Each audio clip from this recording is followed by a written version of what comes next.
മഴ തുടങ്ങുന്നതേയുള്ളൂ, അപ്പോഴേക്കുമാണ് ഈ അപകടങ്ങളിലേക്ക് കാര്യങ്ങൾ എത്തുന്നത് എന്നുള്ളതാണ് വലിയ ആശങ്ക. റോഡ് സുരക്ഷാ വിദഗ്ധൻ ശ്രീ ഉപേന്ദ്രനാരായണൻ നമ്മോടൊപ്പം ചേരുന്നു. ശ്രീ ഉപേന്ദ്രനാരായണൻ, വലിയ പ്രതീക്ഷയോടുകൂടിയാണ് ദേശീയപാത നിർമ്മാണം ഉറ്റുനോക്കുകയാണ്. ഇത് നിർമ്മാണം നടക്കുമ്പോൾ ഉണ്ടാകുന്ന ബുദ്ധിമുട്ടുകളെല്ലാം ജനങ്ങൾ സഹിച്ചുകൊണ്ട് മുന്നോട്ട് പോകുന്നത് ആ ഒരു വലിയ ഗതാഗത ഇറയിലേക്ക്, യുഗത്തിലേക്ക് തുറക്കും കേരളത്തിന്റെ ഭാവി എന്നുള്ളൊരു പ്രതീക്ഷയിലൊക്കെയാണ്. പക്ഷേ ഈ മഴ ഒന്ന് പെയ്ത് തുടങ്ങിയപ്പോഴേക്കും ഒരിടത്തല്ല പലയിടത്ത് വിള്ളലുണ്ടാകുന്നു. സർവീസ് റോഡുകളൊക്കെ വെള്ളക്കെട്ട് വരുന്ന സ്ഥിതി എല്ലാ സ്ഥലത്തും ഉണ്ടാകുന്നു. കുര്യാട് എങ്ങനെയോ കഷ്ടി ആൾക്കാർ ആളപായത്തിൽ നിന്ന് രക്ഷപ്പെട്ടതാണ്. എന്താണ് ഈ പ്രധാന തകരാർ? എന്താണ് ഇതെന്താണ് സംഭവിക്കുന്നത് ദേശീയപാത നിർമ്മാണത്തിൽ? അതായത് നമ്മുടെ ദേശീയപാതയ്ക്ക് സർട്ടൺ സ്റ്റാൻഡേർഡ്സ് ഉണ്ട്. ആ സ്റ്റാൻഡേർഡ്സ് ഡിസൈൻ ചെയ്തിരിക്കുന്നത് ഇന്ത്യൻ റോഡ്സ് കോൺഗ്രസിന്റെ വേരിയസ് കോഡ് ഓഫ് പ്രാക്ടീസസ് അനുസരിച്ചാണ്.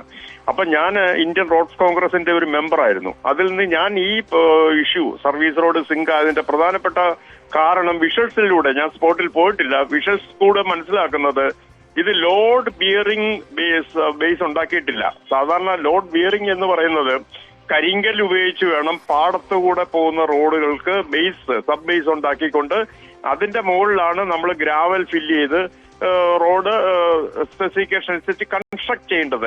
ഇവിടെ സംഭവിച്ചത് ഈ സ്ലഷ് ആയിട്ടുള്ള ചെളി നിറഞ്ഞ മണ്ണ് പെട്ടെന്ന് വാരി നിറച്ചിട്ട് ഈ റോഡ് നിർമ്മിക്കുകയായിരുന്നു ചെയ്തത്. അതാണ് ഇതിന് വേണ്ടത്ര ലോഡ് ബിയറിംഗ് ഇല്ലാത്ത ഒരു സബ് ബേസ് ആണ് അവിടെ കണ്ടത്. അപ്പൊ ലോഡ് ബിയറിംഗ് എന്ന് പറയുന്നത് 85 ടൺ വരെയുള്ള വാഹനങ്ങൾ നമ്മുടെ റോഡിലൂടെ മൾട്ടി ആക്സിൽ ട്രക്കുകള്, ടിപ്പർ ലോറികളൊക്കെ പോകുന്നുണ്ട്. അപ്പോൾ ഇത് ഭയാനകമായ ഒരു അന്തരീക്ഷത്തിലേക്കാണ് നമ്മുടെ ട്രാഫിക് സംവിധാനം കേരളത്തിൽ മാറുന്നത്. കാര്യം ഇതിന്റെ പ്രധാന വിഷയം എന്ന് പറയുന്നത് നമ്മളുടെ സ്റ്റേറ്റിൽ മഴക്കാലം കൂടുതലുള്ളതും നമ്മുടെ സോയിൽ വെറ്റാണ്.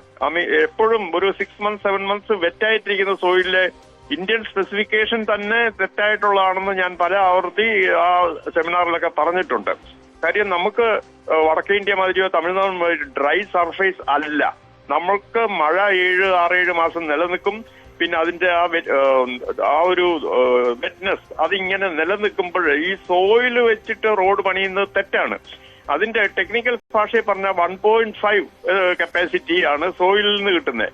അതേസമയം കരിങ്കൽ ഉപയോഗിച്ച് റോഡ് സബ് ബേസ് പണിയാണെങ്കിൽ 25 ആ ഒരു വ്യത്യാസമുണ്ട്. അപ്പൊ 1.5 എന്ന് പറഞ്ഞു കഴിഞ്ഞാൽ ഒരു വണ്ടി പോലും അതിലെ പോകാതെ തന്നെ സിങ്ക് ആയിപ്പോയി.